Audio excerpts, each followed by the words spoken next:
Significance of Indian bureaucracy. What is significance? Significance means important. So in this topic we will discuss about the important role that played by the Indian bureaucrats for the security and welfare of the citizen, how they implement the process or how they are coordinate with the government to introduce to implement the new law or the act that should help the citizen.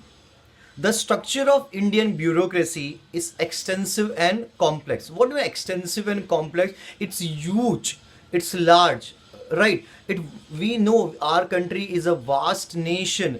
We have a huge population. To meet the requirement of each and every citizens is a very difficult task, and for that purpose different departments or different officers has been assigned so that they look upon the development at the ground level.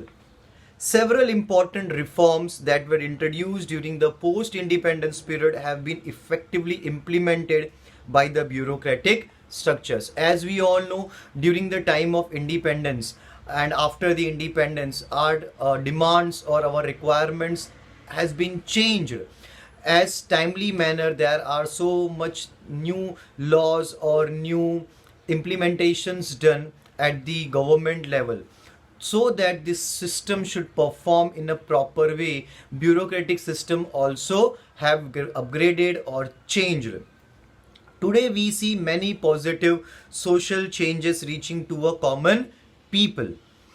We get so much rights, right? Even now you can see everything has been done digital, right? For any kind of you for like Aadhaar card or PAN card, for any kind of your applications, or if you're any complaint, everything has been digital, and the respective department also works very effectively on such requests. So today we can see many positive social changes reaching to a common people. These changes have been brought by the Indian democracy by implementing the policies made by the government. And this all happened because the bureaucrats or the bureaucracy works upon the instructions of the government and implement that policies. Bureaucracy gives stability to the political system. Yes, because of bureaucracy we get a certain kind of stability. You can imagine the government change but our life doesn't have much effect, like the whole parliament gets changed with the member. In the same way bureaucrats remain stable, and since bureaucrat is stable or the permanent due to their function, we also don't have much effect by changing any government. So it gives stability to the political system.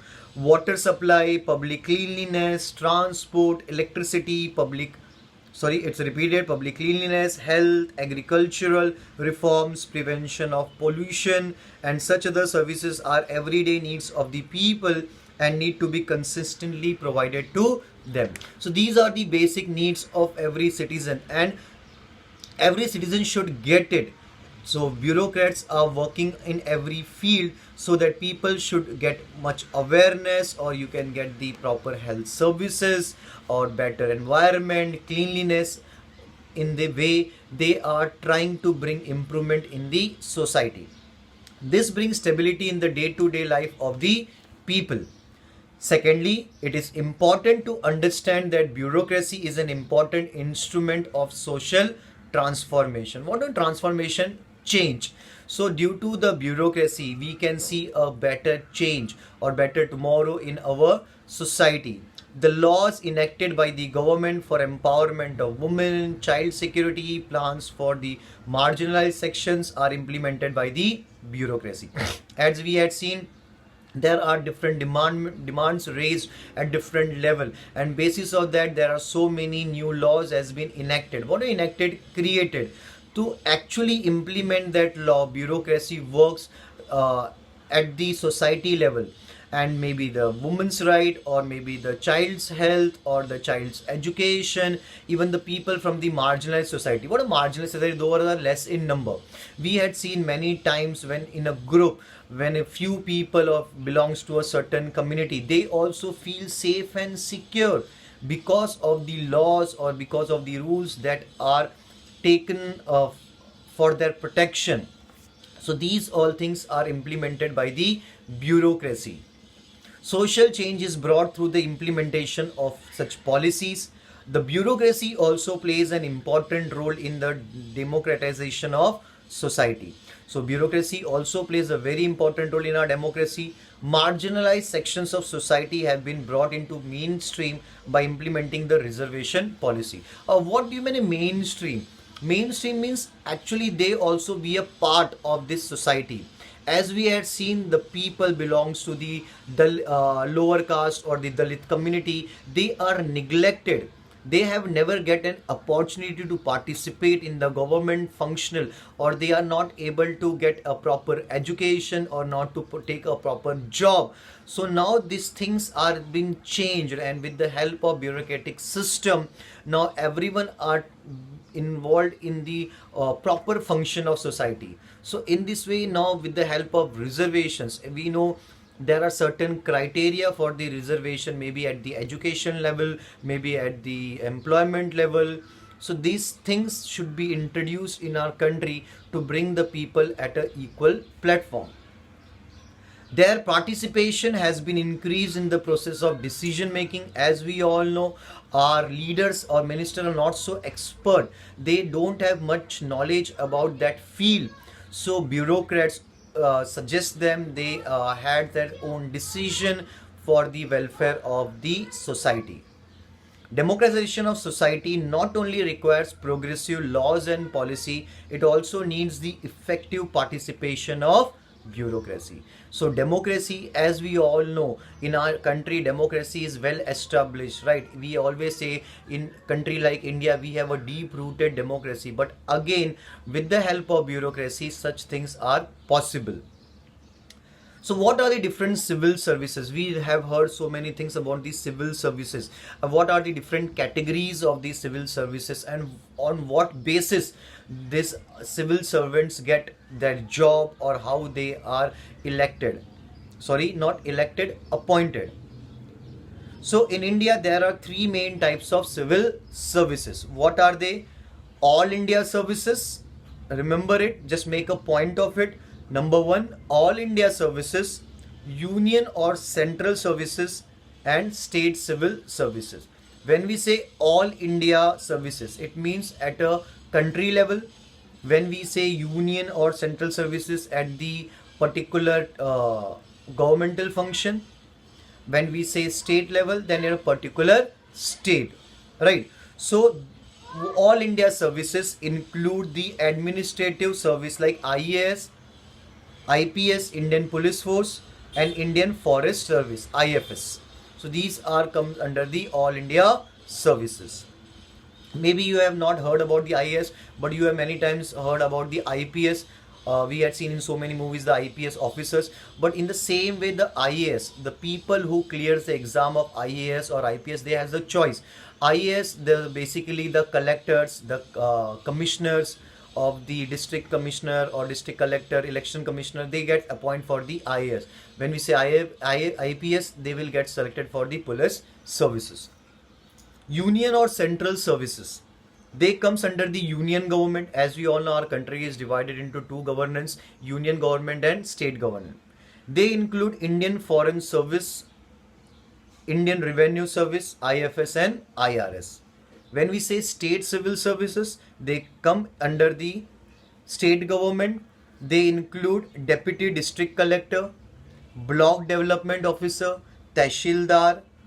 They are recruited. Recruited means appointed through competitive exams held at the state level.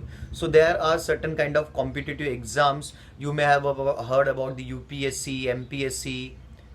So these are the different competitive exams held, and accordingly basis on that they need to clear this competitive exams. After clearing the competitive exams, there are so many interview rounds, and after that they have a physical training. So there are different layers that needs to be cleared to get that post, because they are very important designation or important job which given to a certain at level. Indian Constitution has established autonomous institution. What are the autonomous, independent, self-dependent institution? There are so many institutions that carry out the different examination. Like we all know, at a basic level, when after the 12th, if you are planning for the engineering, then you will appear for the JEE exam, or you can say JEE entrance exam. And after 12th, if you are interested to go for the medical science, then you will appear for the NEET exam, that is NEET. So these are the autonomous institution that conducts the competitive exams. Indian institution has established autonomous institutions like the public service commissions to ensure that the civil servants are selected on the basis of criteria of merit and efficiency. So depend upon their rank and efficiency, they have been selected. The Union Public Service Commission, that is the UPSC, conducts examination for recruitment and appointment of candidate for all India services and central services. So we had seen the three categories. For the first two categories, the appointments are done on the basis of UPSC examination. The Maharashtra Public Service Commission, because it belongs to the state, different states have their own service commission. Like Madhya Pradesh will have different, Gujarat will have different, Tamil Nadu and Kerala will have different. So in Maharashtra we have MPSC. The Maharashtra Public Service Commission, MPSC, selects candidate through competitive exams and recommends them to the government to be recruited in the state administration. So if you are the citizen of Maharashtra and you work and you want to work for the state, then you need to appear for the MPSC exam, and according to that you will be recruited. And if you work for the nation, then you will appear for the UPSC exams. In order to provide opportunity to all sections of society to enter in bureaucracy and civil services, there is a reservation. As we all know, the reservation criteria are also set to provide the facilities for the all sections of society. So we had seen there are seats, some seats reserved for the scheduled caste, scheduled tribe, women's, or the people who from the backward class, or the people who are physically handicapped, so that they should also get the opportunity. Also they will be the part of the important departments. In order to provide opportunities to all sections of society to enter in bureaucracy and civil services, there is a provision for reservation for the scheduled caste, scheduled tribes, women, other backward class, and specially abled. This provision ensures that weaker sections of the society are not left out of civil service due to social inequality. And these things are made because there should not be any kind of discrimination, so that based on the social inequality we should not be done justice to any people or any community. So we should need a social harmony, social equality in our society. When we say ministers and secretaries, we always say the ministers and secretaries, they also need a coordination in it. The efficiency of a particular government department depends upon the interrelationship between the minister and department secretaries and deputy secretaries. Because as we know, the ministers got elected, they have doesn't much knowledge about that field, but the deputy secretaries or the secretaries, they are working for a longer period. They know all and odds and odds and outs of all the departments, and what are the requirements, and on what decision the things can be done in a proper way. The decisions relating to the department are made by concerned minister, but necessary information to make such decision is given by the civil servant. So we had seen the decisions are carried out by the ministers, but that decisions are carried with the help of or the guidance of the civil servant of that particular field. Civil servants, meaning bureaucracy, has complete control over information. It is the civil servant who knows the financial provision for a particular scheme or plan. When we say government introduce any kind of, like in several years back we have seen government introduce GST or any other taxation system or any other law, in that they took the help from the different departments or from the bureaucrats.